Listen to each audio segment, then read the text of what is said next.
and other areas that tend to interact with the extracellular world. And this also increases the loss of parasites, because you can imagine if you have a very slippery surface and mucus makes things more slippery, it makes it easier for parasites to be eliminated. In addition, IL-13 increases smooth muscle contractility that enhances worm expulsion. So the smooth muscle activation the IL-13 will physically will force the muscle cells to push worms out in a faster mechanism. So this hopefully also aids in worm expulsion. Now, when Th2 cells are secreting this IL-13, the presence of IL-13 and IL-4 together will actually recruit and activate M2 macrophages. So M2 macrophages are really critical, again, in increasing smooth muscle contraction. So keep this in mind, right? We're trying to expel as much of the parasite as possible. But M2 macrophages also are very important in wound healing and repairing broken down tissue. So as the body is trying to physically eliminate the pathogen that is within itself, it's also trying to make sure that tissues that are damaged are continuously being repaired, so that even after the parasite is eliminated, most of the wounds that have been caused are healing up as rapidly as possible. So Th2 cells also secrete IL-5, and as I mentioned before, IL-5 is very important in recruiting and activating eosinophils. And eosinophils, and we'll go into this again in more detail in a couple slides, they're very critical in eliminating pathogens in an immunoglobulin-specific manner, but one of their claims to fame is that they have these granules that have antiparasitic molecules held within them. This is very similar to the recruitment and activation of mast cells by IL-3 and IL-7 by Th2 cells, as mast cells also act in an immunoglobulin-specific manner to eliminate pathogens. And again, they have these granules that have different antiparasitic functions within them. So I realize that the fact that eosinophils and mast cells have very similar functions might be a little confusing, but don't worry, we'll clear that up in a few slides. So as I mentioned, mucus production is really critical during an immune response against parasites, and this is just one example of this. So here I'm showing this whipworm, Trichuria, I think is how you pronounce that. So this is an intestinal parasite. It's an intestinal worm.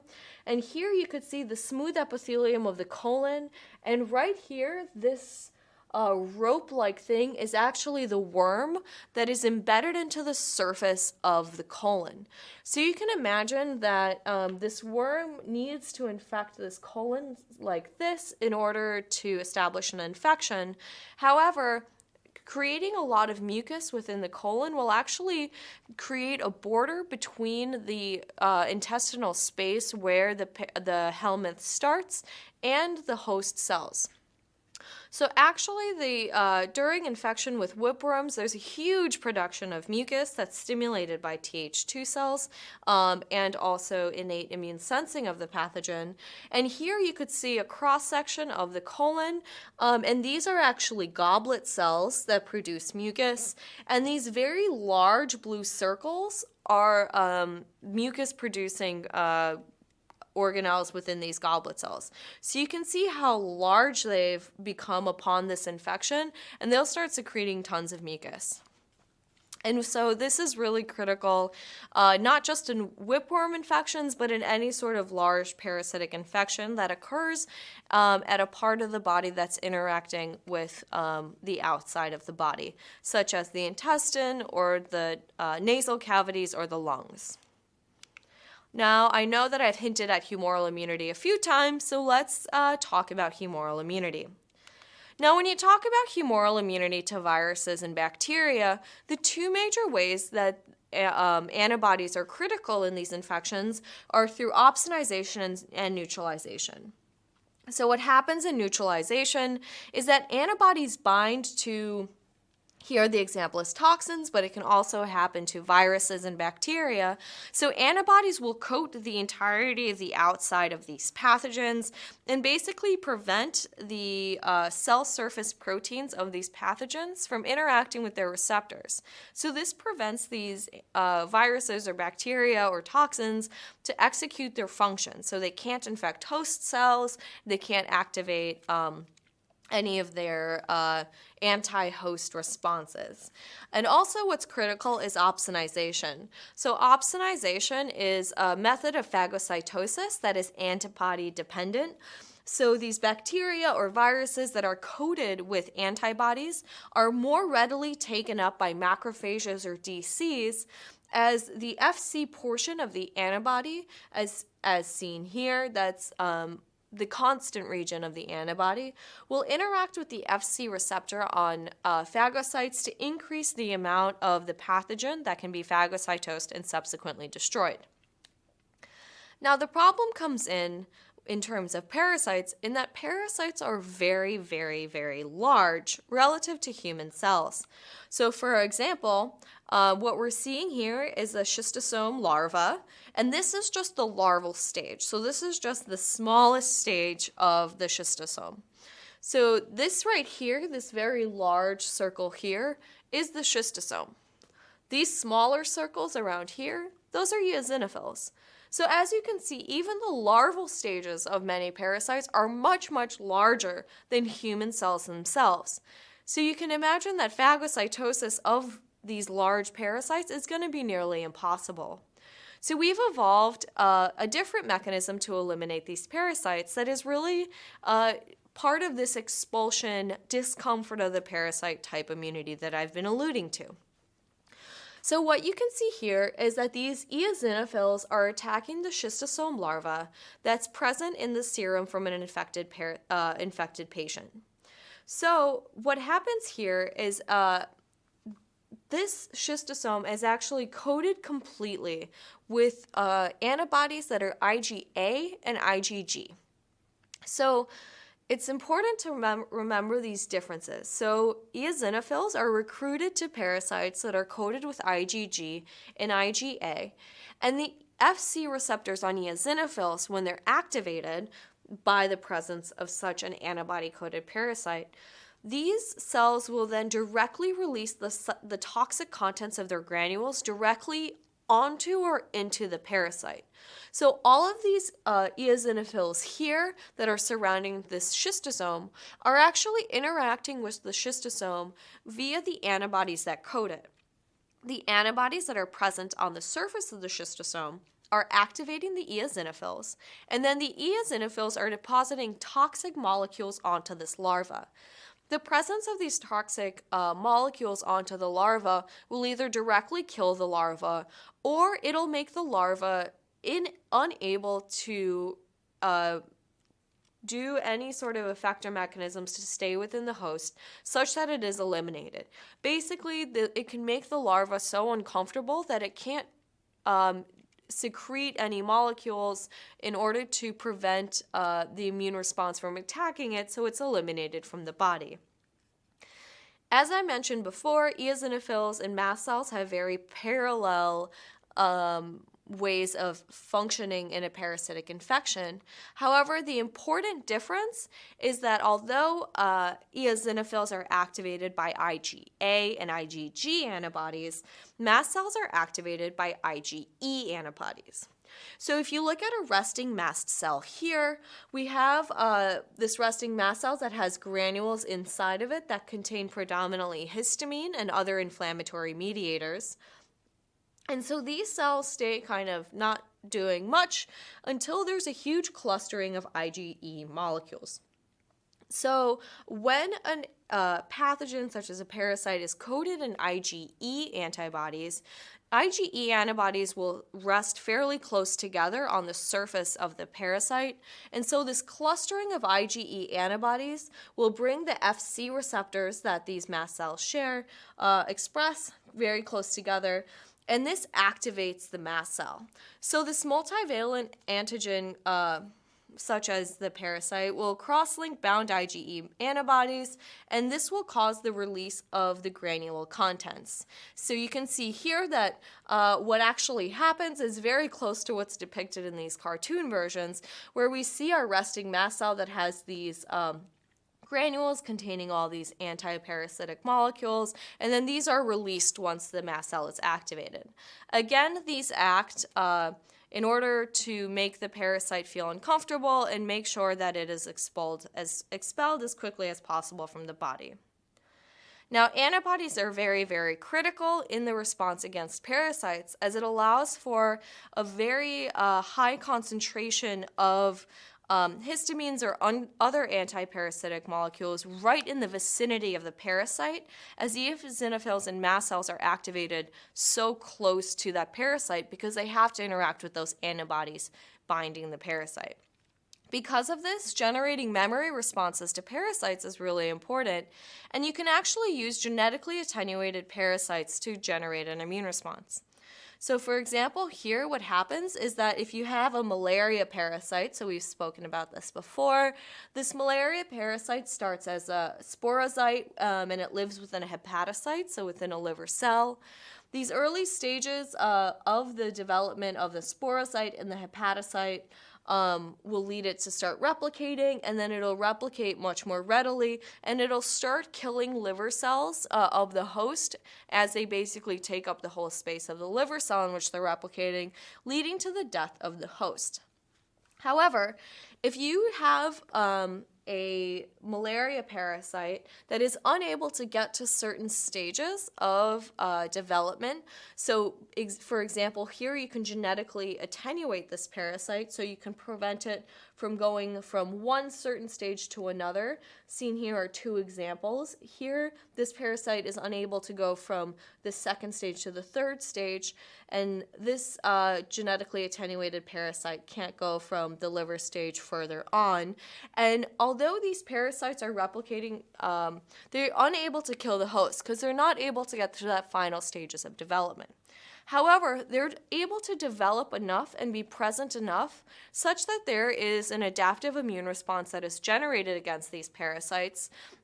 And subsequently, this presence of the memory response induces protective immunity against these pathogens, which is really important if you're in an area where you're at risk for recurrent parasitic infections.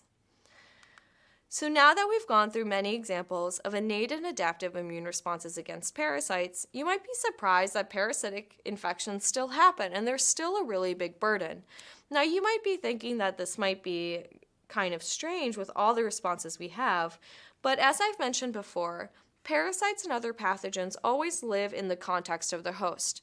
So they're evolving mechanisms to subvert and evade the immune responses of the host. So now let's go through some examples of evasion and subversion of immune defenses that parasites use to stay within their host in order to create long-term infections, and so they can replicate as much as they can. So now let's go through some examples of the evasion and subversion mechanisms that parasites have evolved to evade the immune responses of the host. We'll go through one slide on antigenic variation that some parasites use, and then we'll go through through some brief examples of other mechanisms.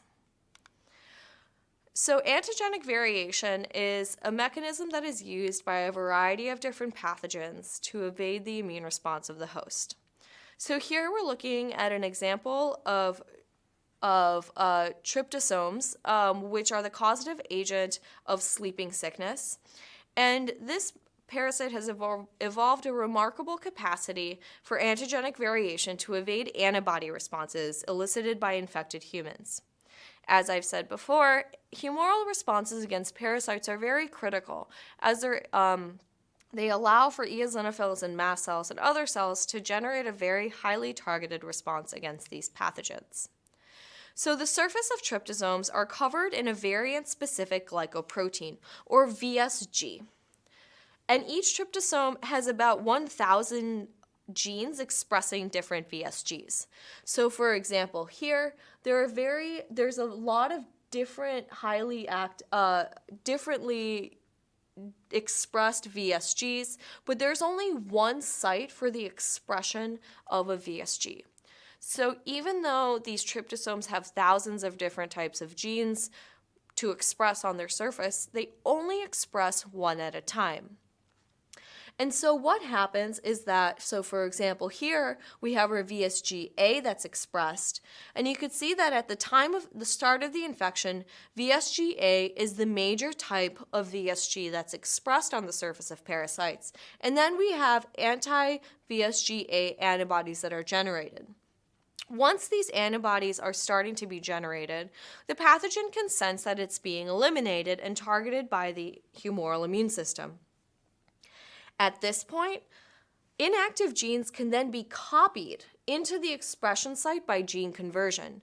So the actual genome of tryptosomes will move around the inactive genes into the active site, such that the cells that were expressing this VSG-A before are now expressing VSG-C, which means that the antibodies that were generated at the initial time of infection can no longer recognize the parasite that's in the host. So again, similar things can happen where once type C VSG is being expressed, we have an increase in the number of pathogens, and then as soon as VSG-C antibodies are generated, we see a decrease in the number of parasites.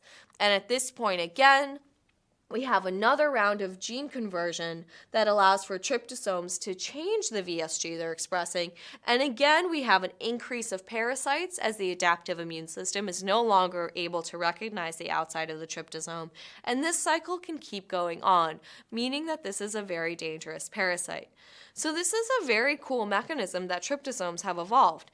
They basically will be within, it's kind of like an army invading a different land, and they're wearing a certain color coat, and then once they come in, the invaded army will start recognizing, okay, the red color coat means that this is the parasite that I need to attack.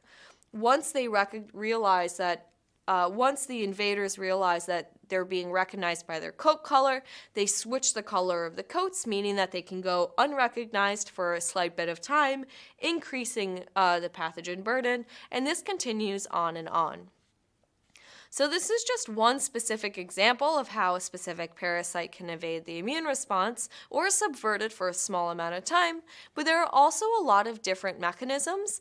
Many of them have been studied to some extent, others have just been observed, and so I just wanted to give you a brief general scope of different types of ways parasites can evade the immune response. So parasites have been known to impair host behaviors. So you can actually see different types of parasites changing the behavior of their host to make them less likely to eliminate their pathogen or to increase the spread.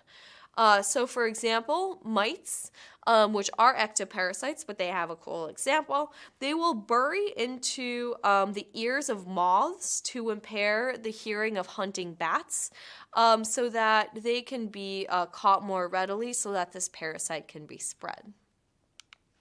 In addition, parasites are very well known in tissue destruction. As I mentioned before, wound healing and constant wound healing are critical in an anti-parasitic immune response, but this is because parasites typically, especially the large ones, can destroy very large masses of tissues, which can then lead to the failure of organs or lead to eventual host deaths, and this can lead to once the host is starting to die, upon death, immune responses are decreased, and so the pathogen is able to replicate more readily.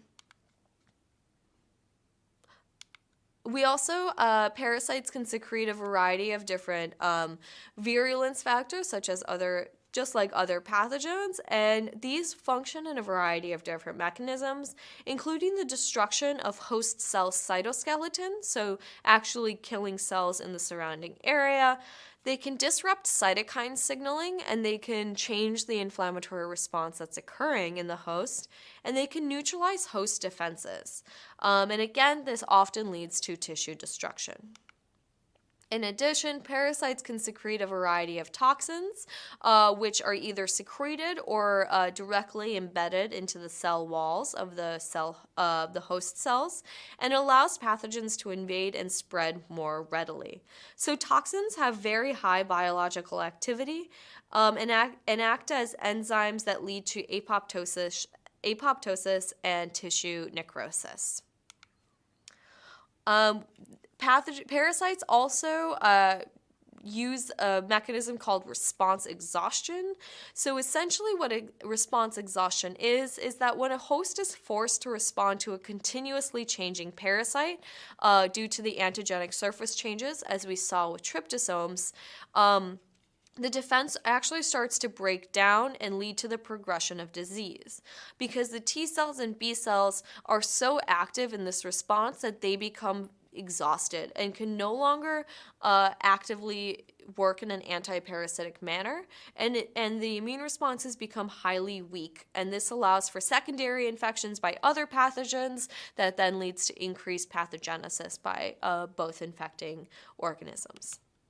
In addition, parasites can induce immunopathology. So immunopathology is the immune response with cytotoxic lymphocytes, where these lymphocytes start to destroy our own uninfected tissue, because partially due to response exhaustion, the immune response is no longer able to be directly targeted in a highly specific manner to the parasite, because the infection is such a burden. And so our own immune cells will start attacking healthy issues as the response is no longer well controlled due to the large burden of the pathogen. And this continuous destruction leads to pathology, as you can imagine.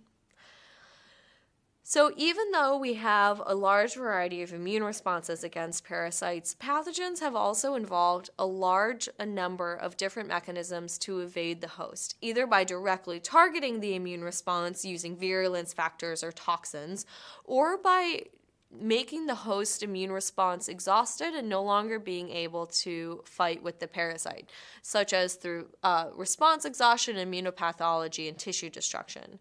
In addition, parasites are known to change the behaviors of their host to be spread more readily.